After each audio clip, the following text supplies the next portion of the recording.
Focus on it. अच्छा, अब हम यहां पे थे कि वाशिंगटन डीसी,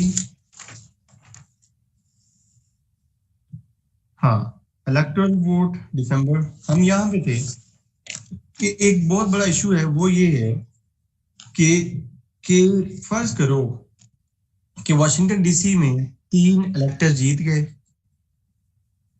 और वो जीते हिलरी की बिहाफ पे।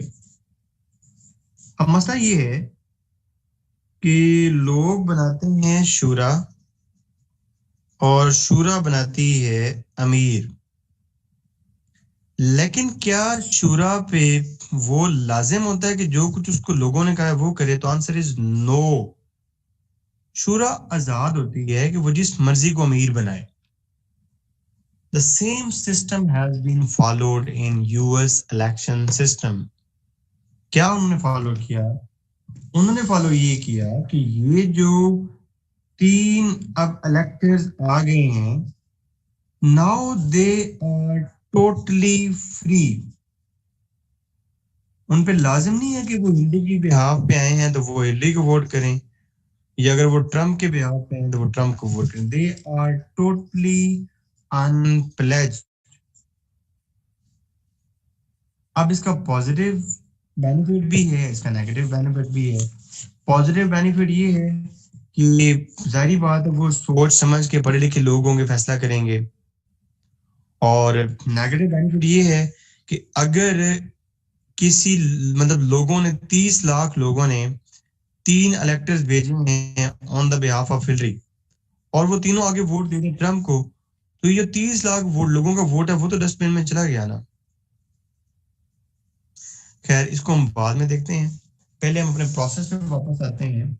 प्रोसेस पे वापस आते हैं कि पहला प्रोसेस था कि लोगों ने अपनी इंटेंशन शो की थी। उसके बाद दूसरा प्रोसेस ये हुआ था कि इंटेंशन के बाद यहाँ पे प्राइमरीज इलेक्शन हुए थे।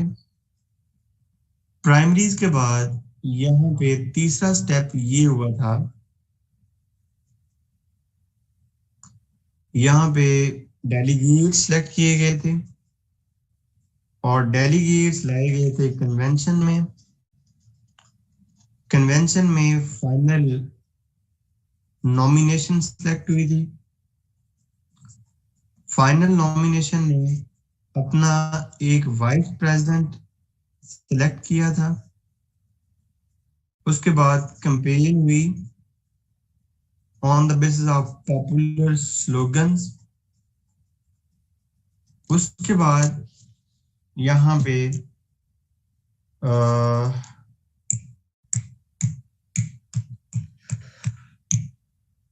कैंपेन के बाद यहाँ पे प्रेसिडेंशियल डिबेट्स हुई। मुदस्सिर नहीं रहा हमारा। प्रेसिडेंशियल डिबेट्स के बाद यहाँ पे पहली वोटिंग हुई जिसको हमने कहा पॉपुलर वोट,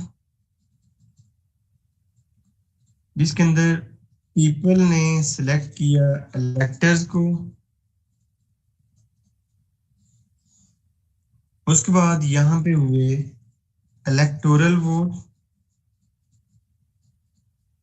जिसके अंदर इलेक्टर्स ने सिलेक्ट किया प्रेसिडेंट को।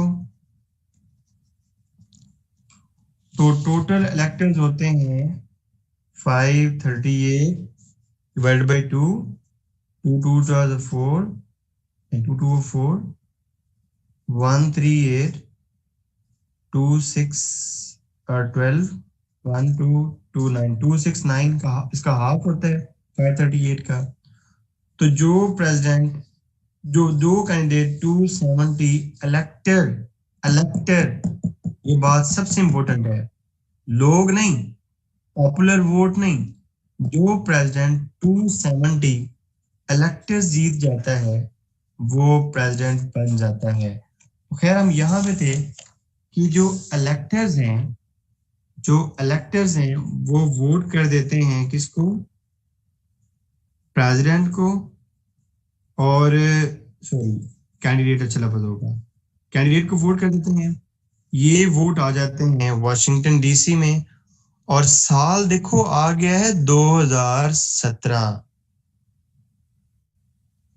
जनवरी 2017 में वॉशिंगटन डीसी में इन वोटिंग की काउंटिंग होती है, और काउंटिंग में जो बंदा 270 जीत जाए उसको 20 जनवरी 2017 को ट्रंप को प्रेसिडेंट बना दिया गया। ठीक हो गया। ओके, अब कुछ इंपॉर्टेंट ग्लिचेस हैं वो देख लेते हैं। अब सवाल ये आता है कि हिलरी के 30 लाख वोट ज्यादा थे, मतलब 2.8 मिलियन वोट ज्यादा थे हिलरी के। मतलब ट्रंप जो है वो 2.8 मिलियन वोट कम था इसे। उसके बावजूद भी ट्रंप कैसे इलेक्शन जीता, ये मैंने ऑलमोस्ट आपको समझाते हुए बता दिया। तो चलो अभी हम दोबारा कर लेते हैं ताकि तुम्हें कंफ्यूजन ना रहे। तो प्यारे बच्चों, हमने क्या कहा कि प्रेसिडेंट के लिए जो वोट रिक्वायर्ड होता है वो पॉपुलर वोट नहीं होता जो हिलरी का ज्यादा था, वो होता है इलेक्टोरल वोट।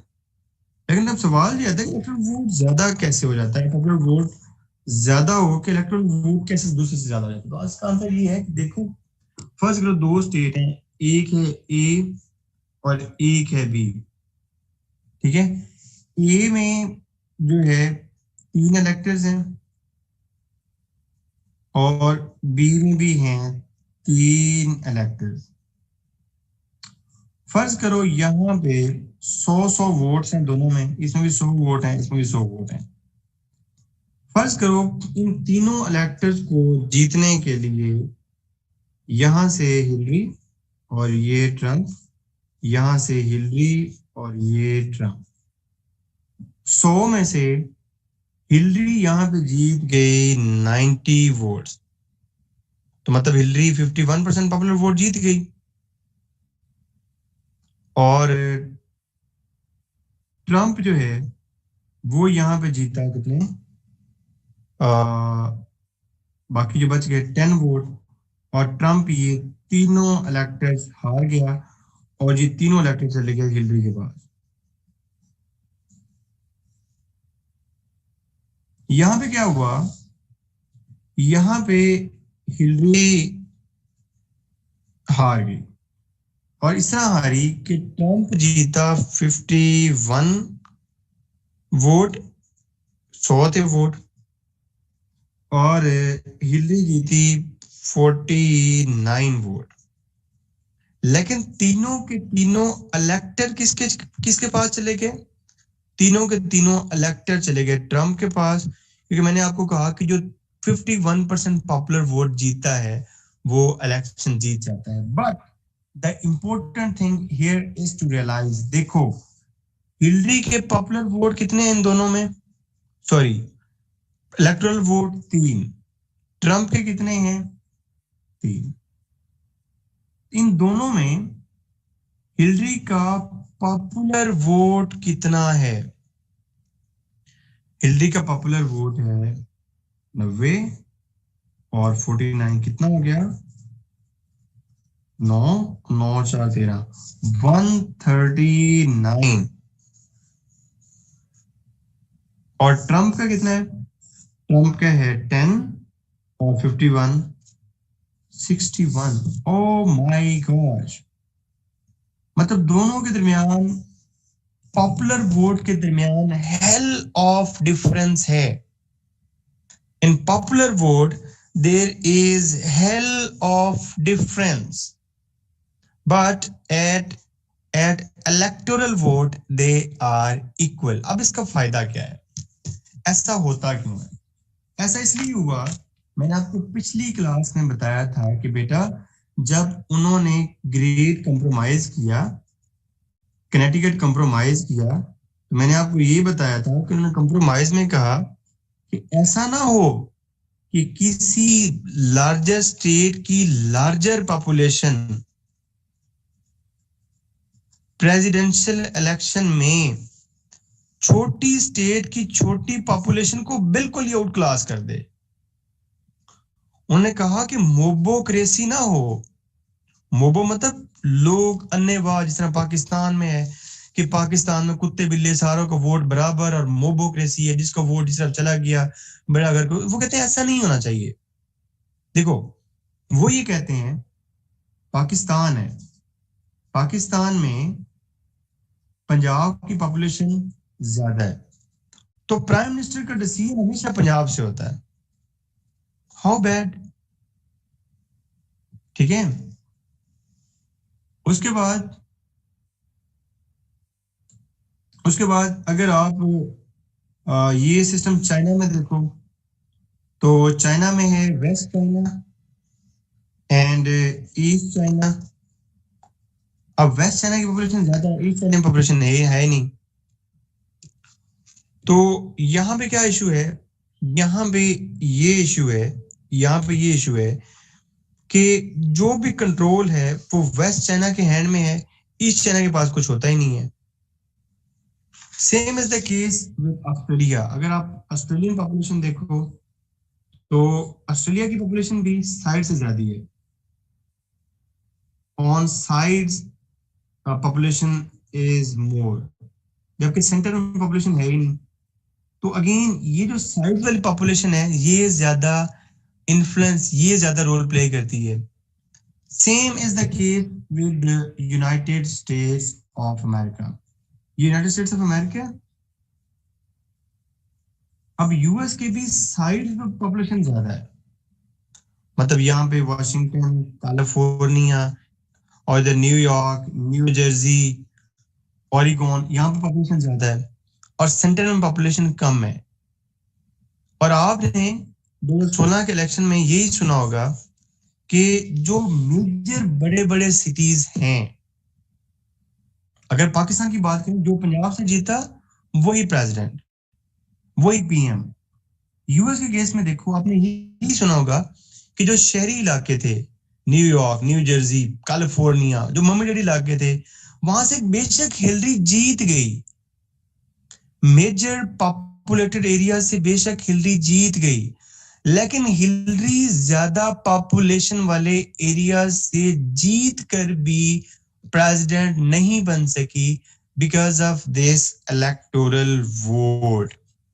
और इसका एंड सीन ये है कि जो यूएस का प्रेसिडेंट होता है वो स्मॉल एरियाज की, यूएस का प्रेसिडेंट स्मॉल एरियाज की लार्ज पॉपुलेशन को रिप्रेजेंट नहीं करता।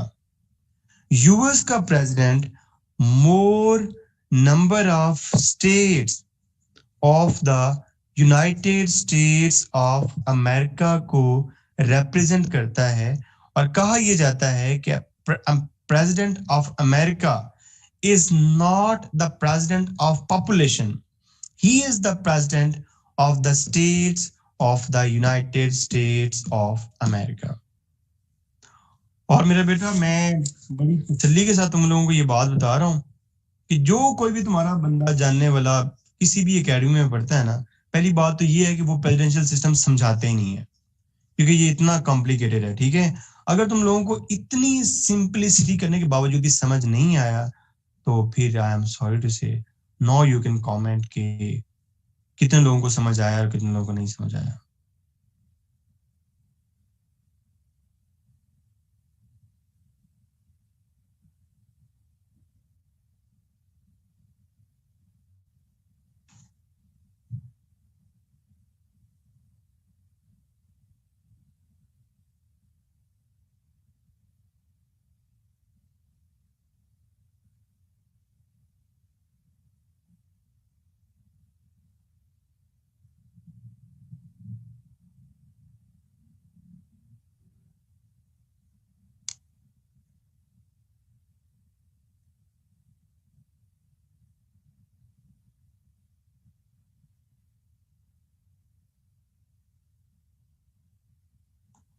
Okay, now please take a break.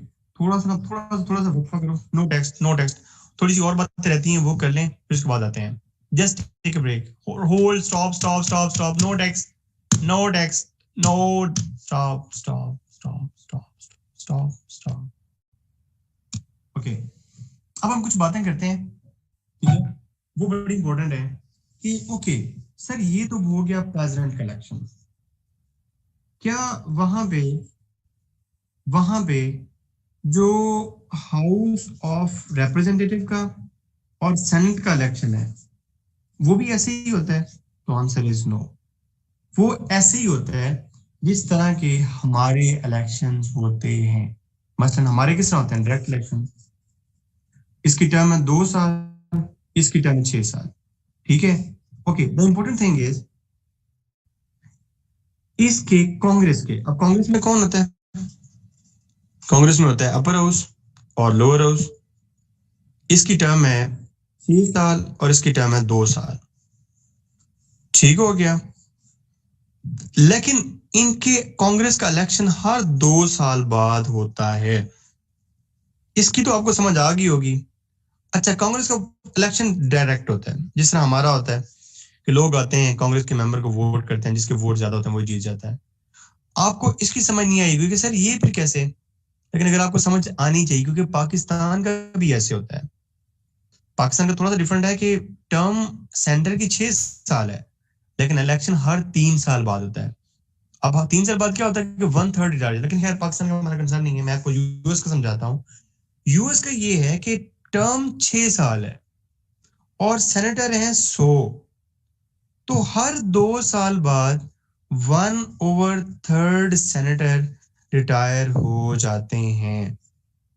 मतलब हर 2 साल बाद जब कांग्रेस का इलेक्शन होता है तो कांग्रेस के लोअर मेंबर है 435, नीचे तो सारे 435 के 435 का ही इलेक्शन होता है, ऊपर 100 में से सिर्फ 33 का हर 2 साल बाद इलेक्शन होता है, क्योंकि टर्म 6 साल है, इलेक्शन 2 साल बाद होता है।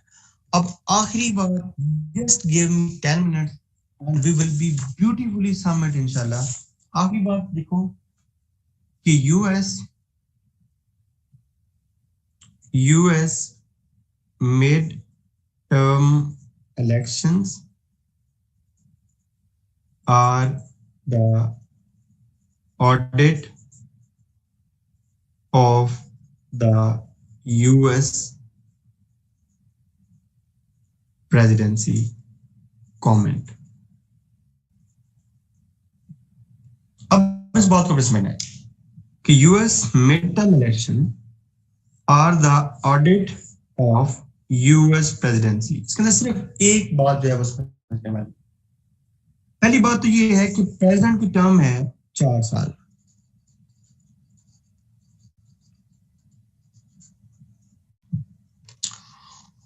और कांग्रेस की टर्म है 2 साल।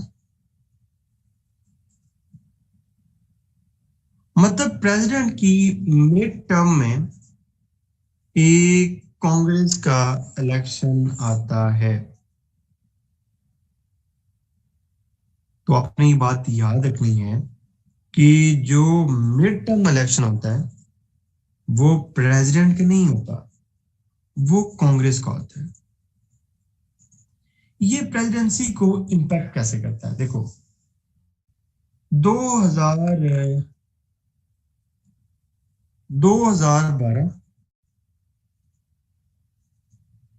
ओबामा का इलेक्शन हुआ, और क्योंकि इवन में है 2012 में ही कांग्रेस का भी इलेक्शन हुआ। अब जिस साल प्रेसिडेंशियल इलेक्शन हो रहा होता है उस साल एक ही पार्टी की, आपको पता है, हवा होती है।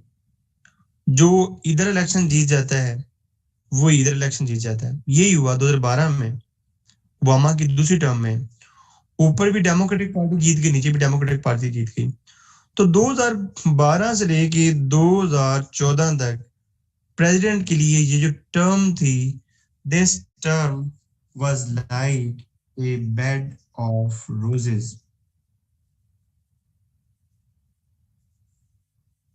क्यों? क्योंकि नीचे ऊपर पार्टी सेम है, ना प्रेसिडेंट को चेक एंड बैलेंस की टेंशन है, ना कांग्रेस को चेक एंड बैलेंस की टेंशन है, ना कांग्रेस को वीटो की टेंशन है कि प्रेसिडेंट हमारा बिल वीटो कर देगा, ना इसको क्वालिफाइड वीटो की टेंशन है, क्योंकि पार्टी सेम है, आइडियोलॉजी सेम है। मसला कब हुआ?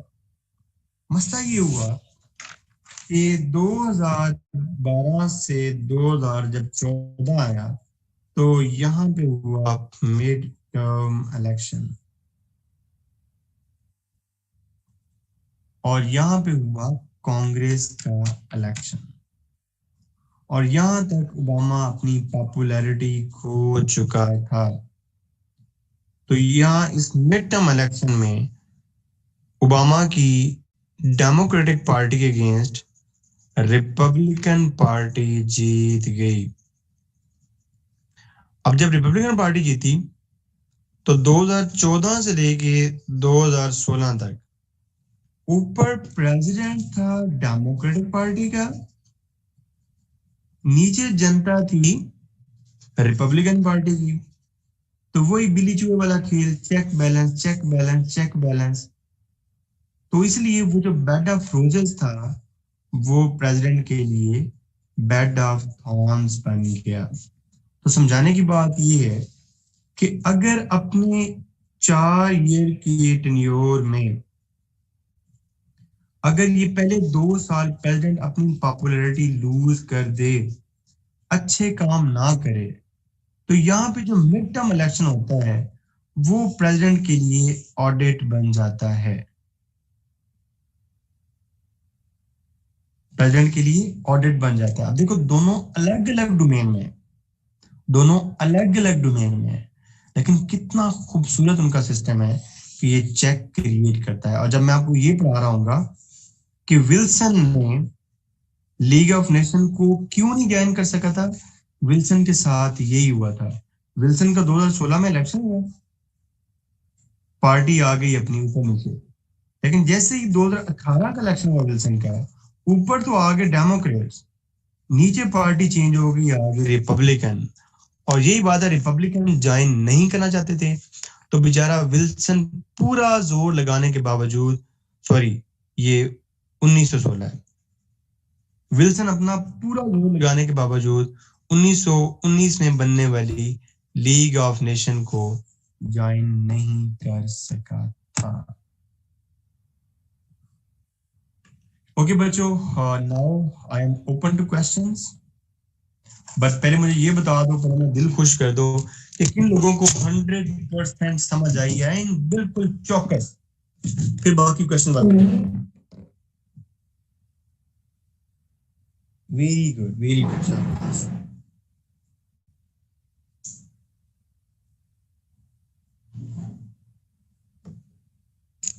वेरी गुड, शाबाश शाबाश शाबाश,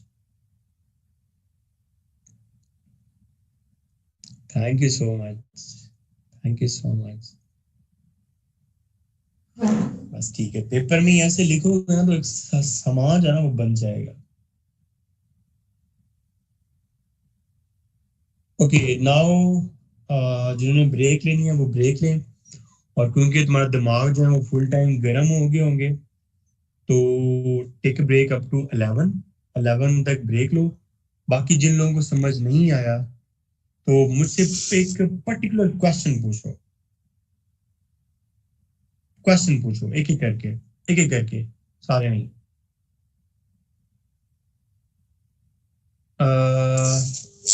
आसिफ, आगे जो है ना वो सारी गप्पे हैं, बच्चों वाली बातें हैं, ठीक है।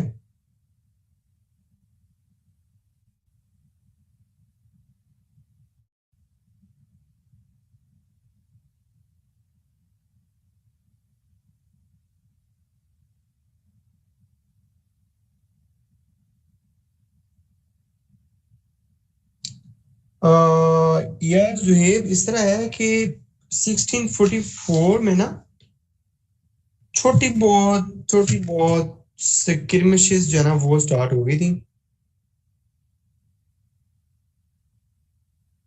तो मेजर जो है वो वैसे ही है। आज के बाद यूएस हिस्ट्री ना would just like a piece of cake to you.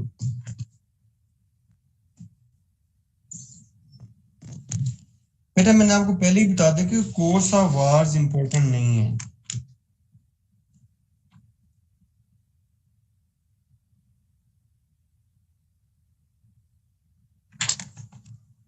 और प्लीज यार ये तुमने जरूर करना है, ठीक है ना? ये ना मैं बड़े ना फख्र और गरूर से तुम लोगों को कह रहा हूँ कि तुम लोगों के जो दोस्त शोज पढ़ रहे हैं ना किसी एकेडमी में, उनको कहना है कि मुझे ये प्रेसिडेंशियल सिस्टम समझाओ थोड़ा सा। उनसे बस तुमने ये पूछना है कि इलेक्टोरल वोट ज्यादा कैसे होता है, पॉपुलर वोट कम कैसे रह जाता है। So please do ask them.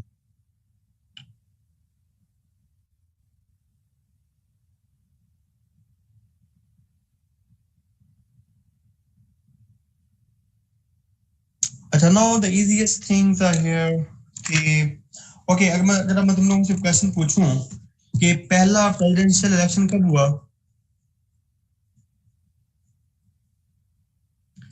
अच्छा, और पहला प्रेसिडेंट कब आया? पहला प्रेसिडेंट कब आएगा? वेरी गुड, शाबाश। ठीक है, 1789। तो इसने दो टर्म्स एंजॉय की, दो टर्म्स एंजॉय की, तो इसका टेन्योर कितने साल बनेगा? 8 साल। 2 × 4 = 8। तो इसके अंदर +8 कर दो तो ये कितना हो जाएगा? ये हो जाएगा 8 और 9 कितने होते हैं? 17। 1 9 1 7 17 97।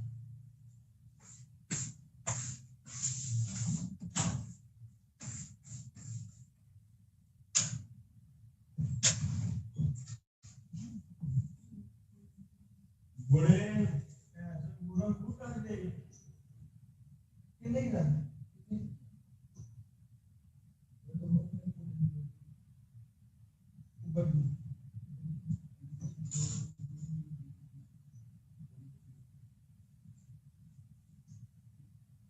ओके, थैंक यू,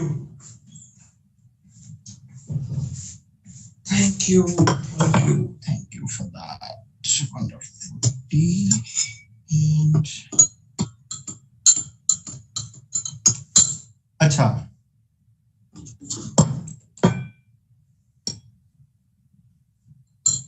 यार इसने 2 टर्म में जाएगी, इसने दूसरा इलेक्शन भी जीता, बस इसमें कौन सी मुश्किल बात है? पहले उसने एक इलेक्शन जीता, फिर उसने दूसरा इलेक्शन जीता, सिंपल एज दैट। तो अब ये तुम्हें भूलेगा पहला टेन्योर कब से लेके कब तक था? 1789 से लेके 1797 तक। आपको पता है अमेरिका का सेकंड प्रेसिडेंट कौन था? अली, ये इमरान की बंद बाद में देखेंगे। सेकंड प्रेसिडेंट थॉमस जेफरसन, शाबाश, ठीक है।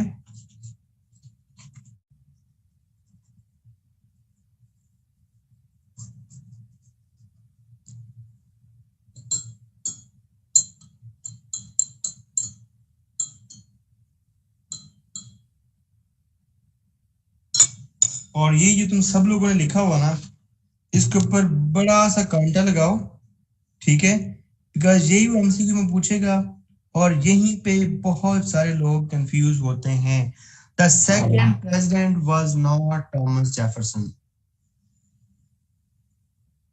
The second president was John Adam. Please,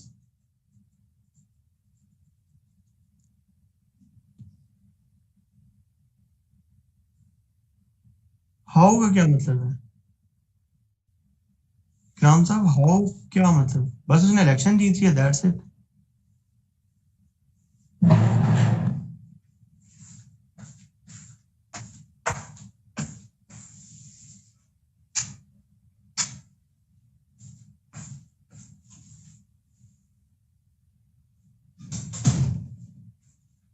लेकिन इसकी टर्म सिर्फ एक है यार, ऐसे नहीं हो सकता रिदा, आप दोबारा चेक करो, ठीक है?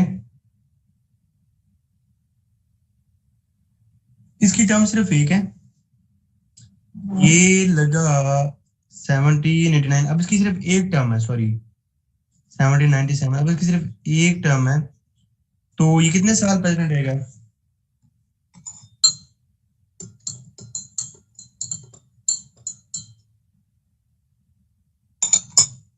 4 साल।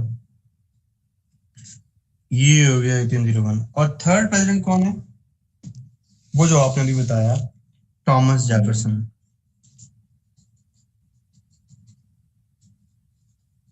अब इसने कितनी टाइम एंजॉय की?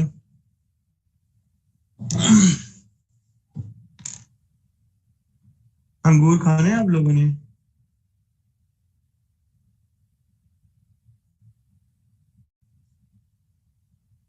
सही है, अगर आपने खाने हैं तो आप यही समझे कि अंगूर खट्टे हैं बहुत। ठीक है, अंगूर खट्टे हैं।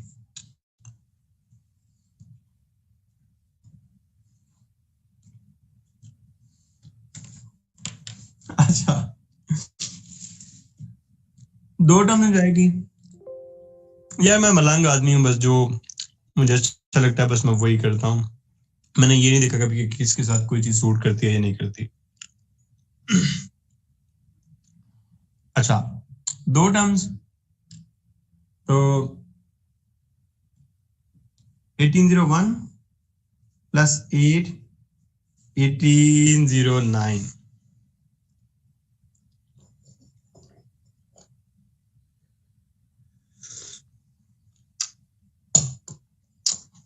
कल हमने जो वर्जीनिया प्लान पढ़ा था, कल हमने जो वर्जीनिया प्लान पढ़ा था और उसके अंदर हमने देखा था कि सेंट्रल गवर्नमेंट स्ट्रांग होगी, ठीक है। और उसके बाद हमने देखा था कि पॉपुलर बेस ये मतलब ये जो वर्जीनिया प्लान वाले थे ना फेडरलिस्ट, ये जो पहले दो प्रेसिडेंट है ना 1789 से लेके 1801 तक, इनको इस रिजीम को कहते हैं फेडरलिस्ट रिजीम। ठीक हो गया? और तो बच्चे भी, मैं क्या करें, फिर बच्चे कंफ्यूज कर रहे हैं तो मैं फिर लिखता ही उतार के फेंटी लगा सकता हूँ, यही कर सकता हूँ। उतनी डिटेल से, इतनी इससे ज्यादा डिटेल तो नहीं ना हो सकती कोई भी।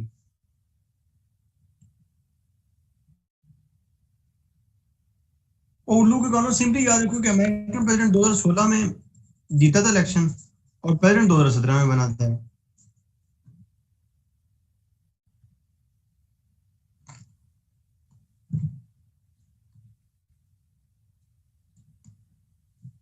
तो ये जो बाद वाला रजीम था, this regime is called anti-fatalist regime because it was working on New Jersey plan। अब इसके ऊपर डिबेट करना इतना आसान है, इतना आसान है ना कि अपने बैकग्राउंड में जस्ट वो डिबेट रखो और इसके ऊपर देखो। अब जो उनके प्लान्स थे ना, अब तो उनके हाथ में गवर्नमेंट्स आ गई हैं, जो उनके प्लान्स थे उसी की बेस पर उन्होंने गवर्नमेंट्स बनाई। Simple is that. इसमें जो मेन लोग थे दैट वाज वाशिंगटन खुद,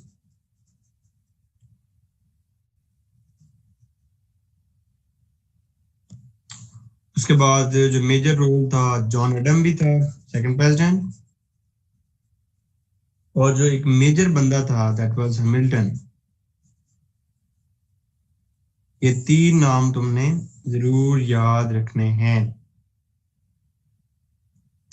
और इधर में आपने याद रखना है थॉमस जेफरसन, साथ में याद रखना है पैट्रिक हेनरी। अच्छा मेरा पुत्री, अब तुमने एक बात याद रखनी है।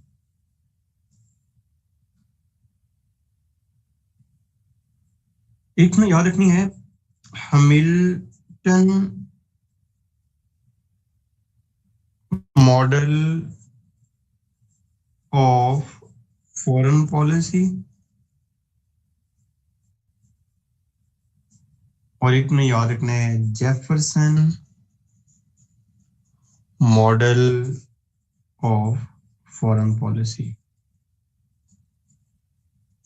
मैं आप लोगों को अभी बता देता हूँ, लेकिन एक बात तुम्हें याद रखनी है ये जो मॉडल है ना, इसका ये मतलब नहीं है कि इस दौर में दिया गया तो ये फिर इसी दौर में रहा, नहीं।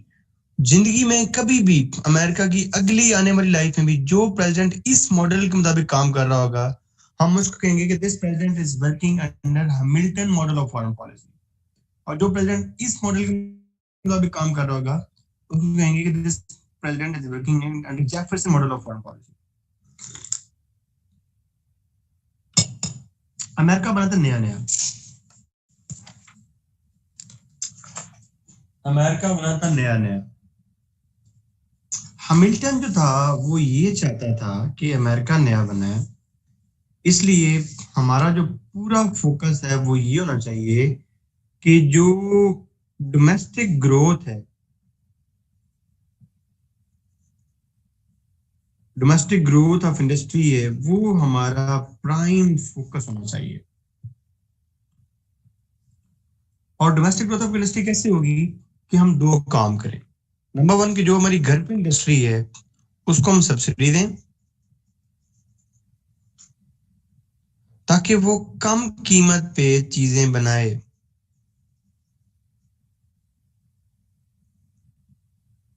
और दूसरा काम हम ये करें कि जो चीजें बाहर से आ रही हैं उनके ऊपर टैरिफ लगा के उनकी प्राइस ज्यादा कर दें। और इन दोनों तरीकों से कौन सी इंडस्ट्री को प्रमोट करें? डोमेस्टिक इंडस्ट्री को प्रमोट करें।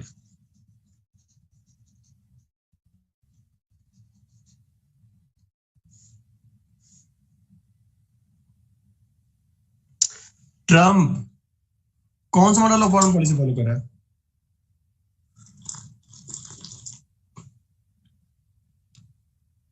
Hamiltonian model of foreign policy. मजा आया? आसान है ना? जबकि जो जेफरसन था वो कहता कि नहीं, हम काम करेंगे लेजेस फेयर पॉलिसी पे।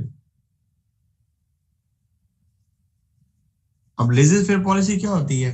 लेजेस फेयर कहते हैं लेट डू, ओपन करें ट्रेड को। मतलब ये जो टैरिफ शैरिफ लगे हुए हैं, इन्होंने जो लगाए, जेफरसन ने वो सारे टैरिफ बाकी क्या कर दिए? खत्म कर दिए। और इसका मॉडल ये था कि हम गवर्नेंस पर फोकस करें और जो हमारे मुल्क के इंटरनल इश्यूज हैं उन पे फोकस करें और खुद को इतना कंपेटिटिव बनाएं कि हमें इन चीजों की जरूरत ही ना पड़े। तो वो प्रेसिडेंट जो गवर्नेंस, इंटरनल इश्यूज और अमेरिका को कंपेटिटिव बनाने पे काम करे, उस पॉलिसी को क्या कहते हैं?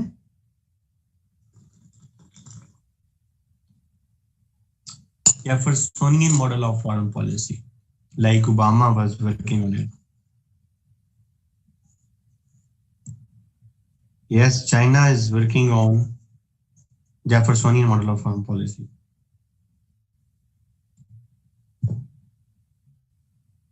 Nawaz Sharif was working on Jeffersonian model of foreign policy. Imran Khan is somehow working on Miltonian model of foreign policy.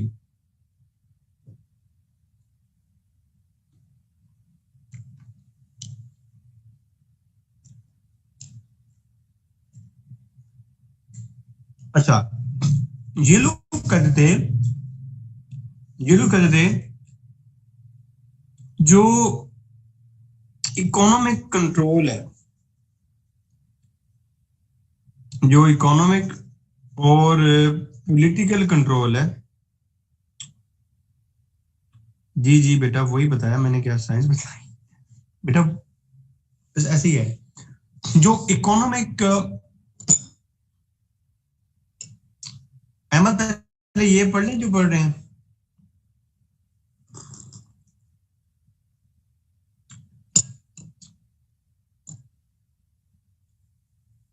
ये कहते थे कि जो इकोनॉमी है वो स्ट्रांग हो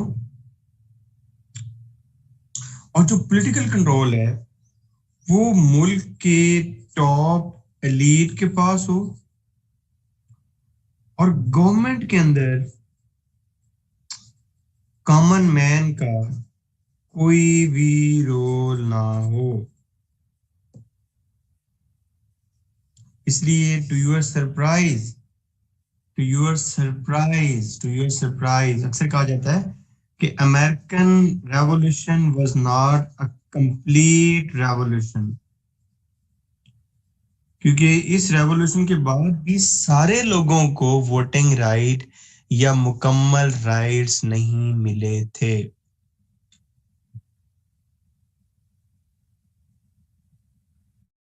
जबकि जेफरसन जेफरसन किसकी बात करता था? वो एलीट की बजाय रूल ऑफ कॉमन मैन पे बिलीव करता था।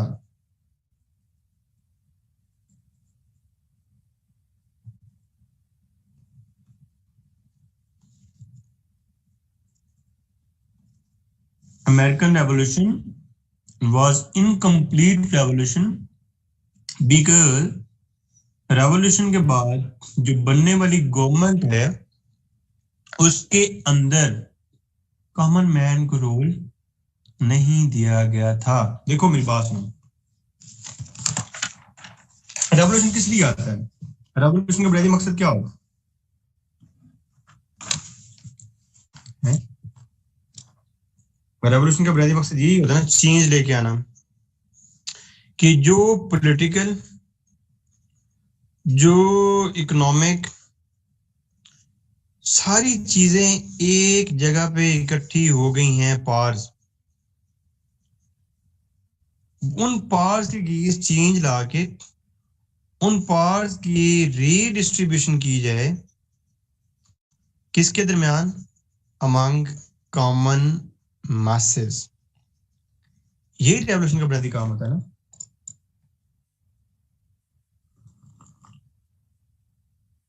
मसलन हम पाकिस्तान का जब रेवोल्यूशन देखते हैं, पाकिस्तान का जब हम रेवोल्यूशन देखते हैं, हम यही कहते हैं कि इंडिया के कंट्रोल में सारा कुछ है और हिंदूज के कंट्रोल में सारा कुछ है और कॉमन मैन को कुछ नहीं मिलता।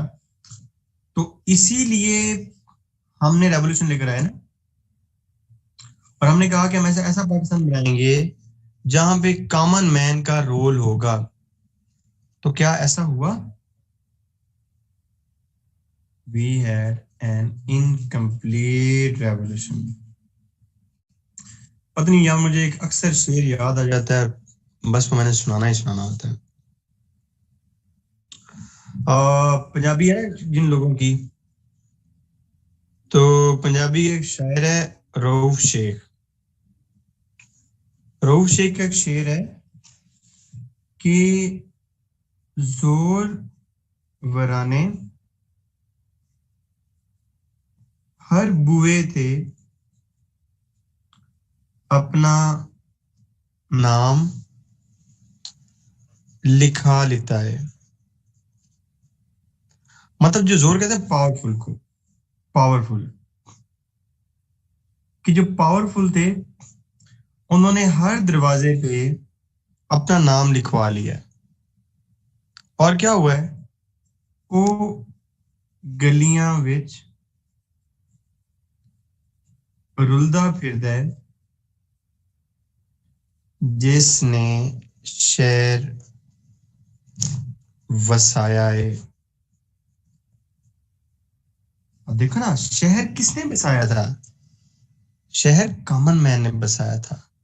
पाकिस्तान कॉमन मैन ने बनाया था, कॉमन पीपल ने बनाया था। लेकिन वो कॉमन पीपल कहाँ पे है? वो आज भी गलियों में रुल रहे हैं। और जो पावरफुल थे, जो उधर से सारा कुछ छोड़ के आए, वो यहाँ पे भी आके हर जगह पे काबिज हो गए। इसलिए जो जाफरसन था वो कहता था कि माई प्रेसिडेंसी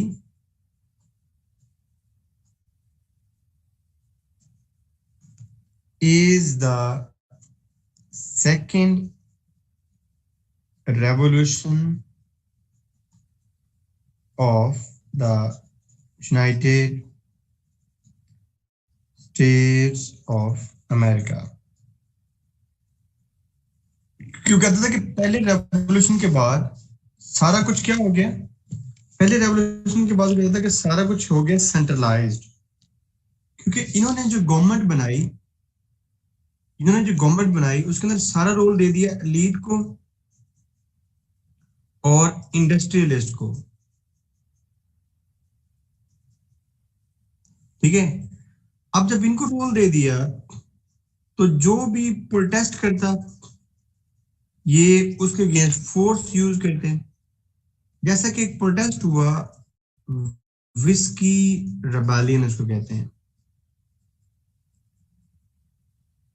सीन ये हुआ कि इन्होंने एक साल कॉर्न की प्रोडक्शन अच्छी हुई, मकई की, इन्होंने इसके ऊपर टैक्स लगा दिया। लोगों ने हाई टैक्स से बचने के लिए कॉर्न को विस्की में कन्वर्ट कर लिया, इन्होंने विस्की के ऊपर टैक्स लगा दिया। लोगों ने कहा उल्लू के पट्टो, वही काम जो हमारे साथ ब्रिटेन करता था वही काम तुम स्टार्ट करने लगे हो। तो इसके अगेंस्ट इन्होंने एक रेबेलियन किया जिसको कहते हैं विस्की रेबेलियन। वो शी रेबेलियन और था बेटा, शी रेबेलियन और था, कंफ्यूज कर रहे तुम।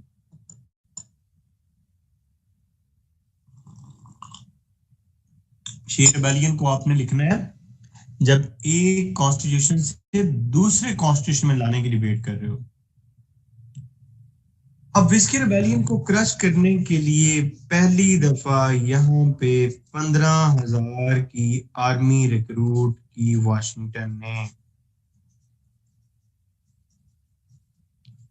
अब जब 15,000 की आर्मी रिक्रूट की तो सेंटर क्या हो गया बाय डिफॉल्ट? पता है ना आर्मी के साथ सेंटर कैसे स्ट्रांग होता है? बताने की जरूरत है? नहीं आओ एमी, फिर इज्जत जो है ना वो कहेगी कि सर आप आर्मी के खिलाफ बातें करते हैं।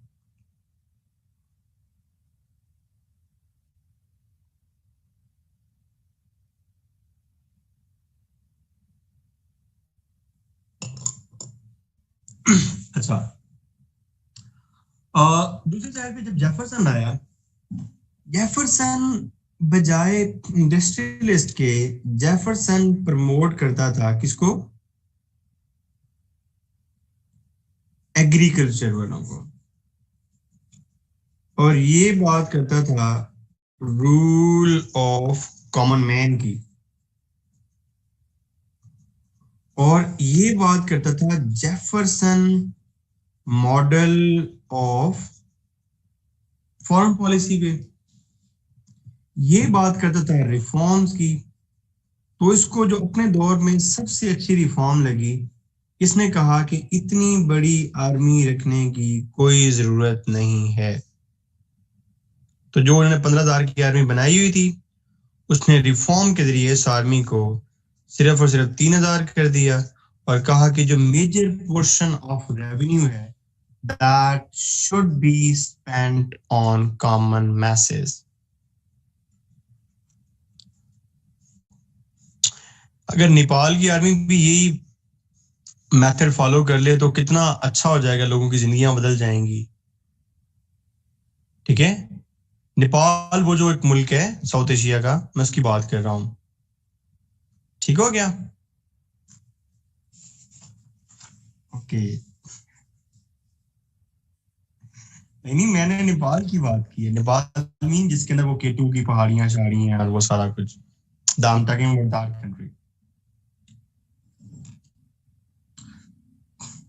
अच्छा, अब आपको नजर आया कि जो कुछ इन्होंने किया, जो कुछ इन्होंने किया ये उसके अगेंस्ट कर रहा है, ये उसके अगेंस्ट कर रहा है।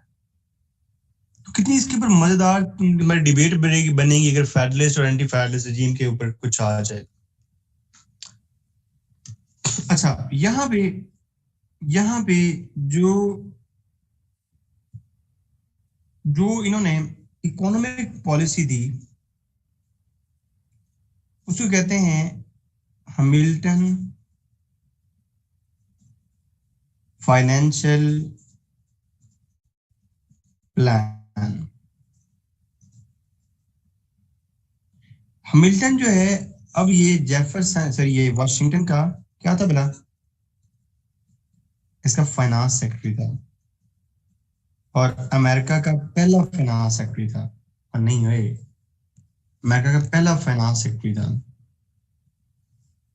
जबकि इसने जो मॉडल दिया, जेफरसन का फाइनेंस सेक्रेटरी कौन था? Does anyone know? Albert Galton. और इसने जो प्लान दिया गुड सभी का, इसे कहते हैं गैल्टन फाइनेंशियल प्लान। बहुत सिंपल है। इन्होंने टैक्स बढ़ाए, इन्होंने इंडस्ट्री को प्रमोट किया और इन्होंने मर्केंटाइलिज्म को हवा दी और इंडस्ट्रियलिस्ट क्लास, अपर क्लास को सारा का सारा बेनिफिट दिया। और इनकी पॉलिसी में जो एक मेजर रोल था, जो मैं आपको अभी बताता हूं, इसने क्या किया? इसने टैक्सेस को कम से कम किया, एग्रीकल्चर को ऊपर बढ़ाया, प्रमोट किया। मर्केंटाइलिज्म पॉलिसी अगेंस्ट होती है लेजेस फेयर पॉलिसी, उसको फॉलो किया। और इंडस्ट्रियल क्लास की बजाय इसने एग्रीकल्चर क्लास को फॉलो किया। अब अगली डिस्कशन बहुत खूबसूरत है, जबरदस्त। बैंक जो है, बैंक इन दोनों में किस क्लास को पसंद आएगा? इनको कि इनको? इसको, ठीक है, फेडरलिस्ट रेजिम को, हैमिल्टन क्लास को, एलिटिस्ट को। और गांव में रहने वाले किसी किसान को बैंक पसंद आता है? तो ये क्या चाहते होंगे कि बैंक बने, और ये चाहते थे कि बैंक नहीं बने। अब दो टर्म्स लिखो।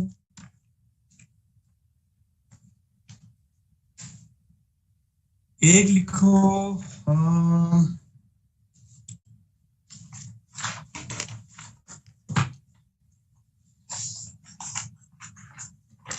लूज कंस्ट्रक्शनिस्ट अप्रोच,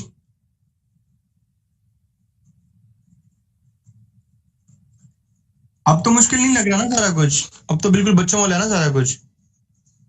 बस आपने दो चीजों को इकट्ठा करना है, जो प्लान वाली डिबेट है और उनकी पॉलिसी को, प्लान वाली डिबेट्स को, इनकी पॉलिसी को, बस कुछ भी मुश्किल नहीं है। और एक पॉलिसी को कहते हैं हार्ड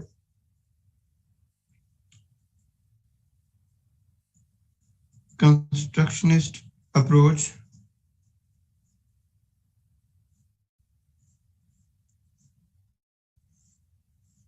ये वो लोग हैं जो ये कहते थे कि अगर कॉन्स्टिट्यूशन में कोई चीज नहीं दी हुई, अगर कॉन्स्टिट्यूशन में कोई चीज मिसिंग है, तो कांग्रेस का सेशन करवा के उसको, उस चीज को कॉन्स्टिट्यूशन का पार्ट बना दिया जाए। एग्जांपल आएगी तो समझ आ जाएगी। ये कहते थे कि नहीं, अगर एक चीज कॉन्स्टिट्यूशन में नहीं दी हुई तो वो सिंपल कांग्रेस के सेशन से कॉन्स्टिट्यूशन में ऐड नहीं होगी, बल्कि उसके लिए क्या करवाना पड़ेगी?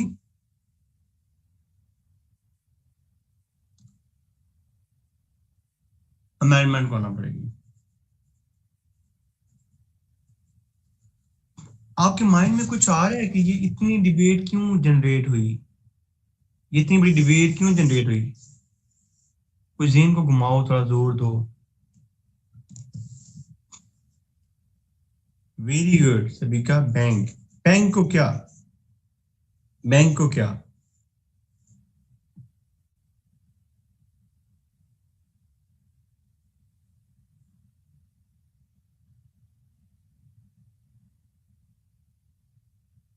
Very good, federalist favour the bank. यहां तक तो बात समझ आ गई, लेकिन इसका इस चीज के साथ क्या ताल्लुक है?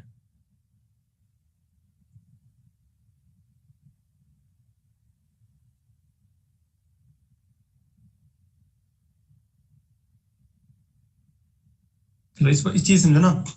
देखो, कॉन्स्टिट्यूशन में बैंक के बारे में लिखा हुआ था कुछ?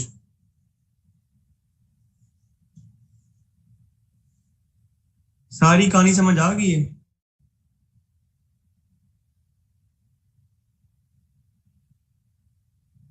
ये कहते थे कि सिंपल कांग्रेस की लेजिस्लेचर बनते हैं, अमेंडमेंट करवा के बैंक बना लेते हैं।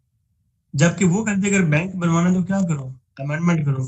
तो 3-4 स्टेट राजी होंगी तो अमेंडमेंट पास होगी। तो जो पूरा ब्लॉक एक तरफ है बैंक के अगेंस्ट है, तो बैंक बनने बनने देते ये लोग? कभी भी नहीं।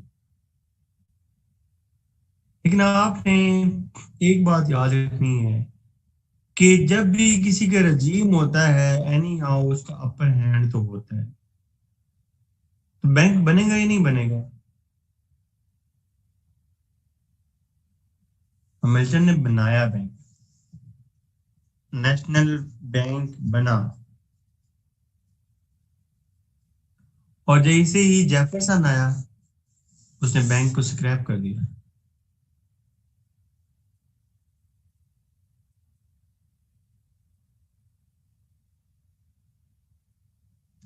जो स्ट्रॉन्ग गवर्नमेंट होती है, जो स्ट्रॉन्ग गवर्नमेंट होती है, क्या वो क्रिटिसिज्म को फेवर करती है? क्या वो क्रिटिसिज्म को फेवर करती है? नो।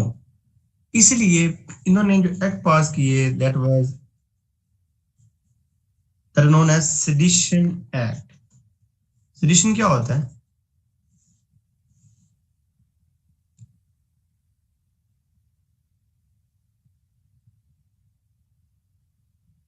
सेडिशन क्या होता है?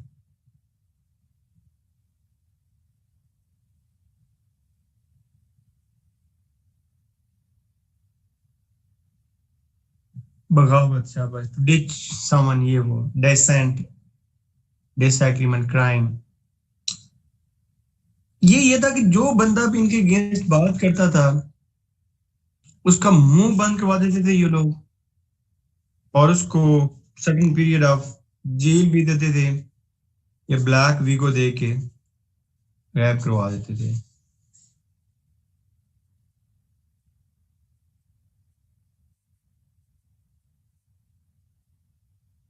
ठीक है। और जेफरसन जैसे भी आया, ये सेडिशन एक्ट को क्या कर देगा? जेफरसन जैसे ही आया, सेडिशन एक्ट को क्या कर देगा? रिपील।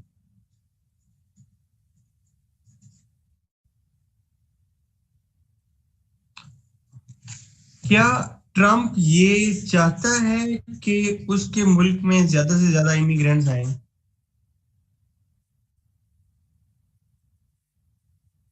तो उस दौर में भी लोग नहीं चाहते थे, इसलिए उन्होंने एक्ट पास किया, एलियन एक्ट, या अलाइन, जैसे इसको आप लोग प्रोनाउंस करो। आपको नेचुरलाइजेशन क्या होती है? नेचुरलाइजेशन क्या होती है? इमिग्रेशन के लिए कभी अप्लाई किया? What is naturalisation? Process of naturalisation सुना होगा तुमने, ये वो। शाबाश वैस, बता तो दिया वैस ने।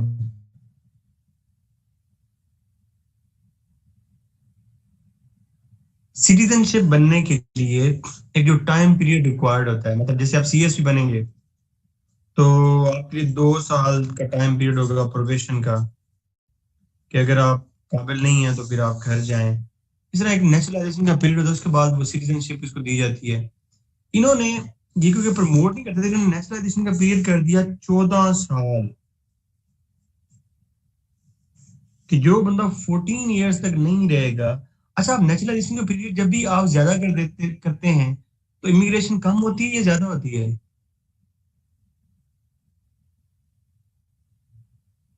कम होती है। तो लोगों को रोकने के लिए इन्होंने एक्ट पास किया, नेचुरलाइजेशन, इसको कहते हैं अलाइन एक्ट, कि लोगों की यहाँ पे इमिग्रेशन रोक दी जाए। और जबकि जेफरसन आया तो इसने इसको भी रिवाइज किया, और इसको रिवाइज करके इसने कहा कि 5 years are enough for naturalisation. और इसलिए जेफरसन ये भी कहता था कि जब फेडरलिस्ट रजीम आया था तो सिर्फ एक ही क्लास को बेनिफिट हुआ था, जो कि थी एलीट और इंडस्ट्रियल क्लास, जबकि कॉमन क्लास को फायदा नहीं हुआ था। इसलिए जब उसका एंटी फेडरलिस्ट रजीम आया तो वो अपने रजीम के बारे में कहता था कि my presidency is the second revolution of USA, क्योंकि मेरे आने से सारी चीजें चेंज हुई हैं। और क्योंकि आज के लेक्चर थोड़े गरम गरम थे तो मैंने इसको आज 15 मिनट जल्दी खत्म कर दिया है। तो that was all about today. और इंशाल्लाह कल हम अमेरिका की फॉरेन पॉलिसी, वेस्टवर्ड एक्सपेंशन और वॉर ऑफ 1812, मॉन्रो डॉक्ट्राइन और मिजूरी कॉम्प्रोमाइज देखेंगे।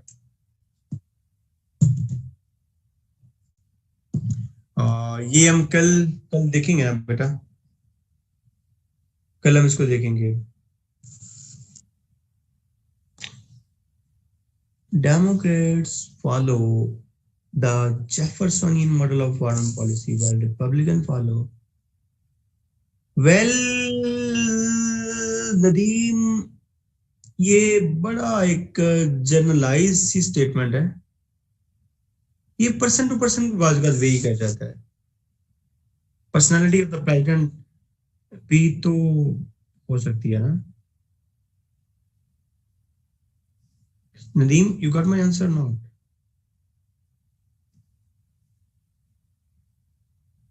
बच्चे लास्ट पॉइंट यही है कि जैसे मैंने पहले ही बता दिया कि my presidency is the second revolution of the USA, क्योंकि मेरी प्रेसिडेंसी से काफी सारी चीजें चेंज हुई हैं।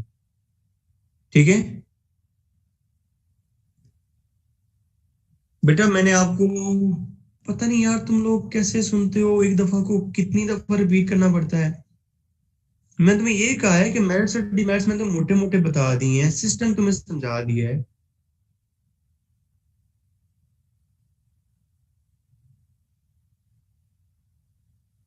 आयशा जेफरसन ने कहा था।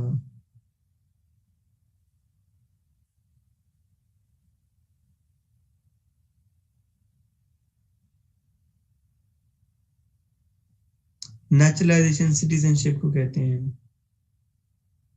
आज पांच पेपर में सिर्फ एक ही क्वेश्चन है कि what are the merits and demerits of US presidential election system. मैंने तो पहले बता दिया है।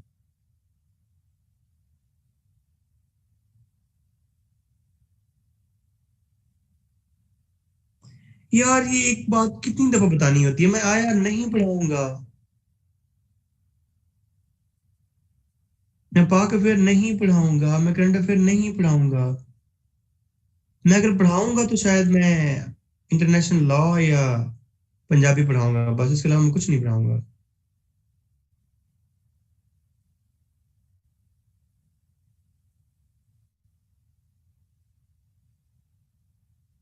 तुम लोग बहुत तंग करते हो यार, फजूल किस्म के क्वेश्चन करते हो, सच कह रहा हूँ।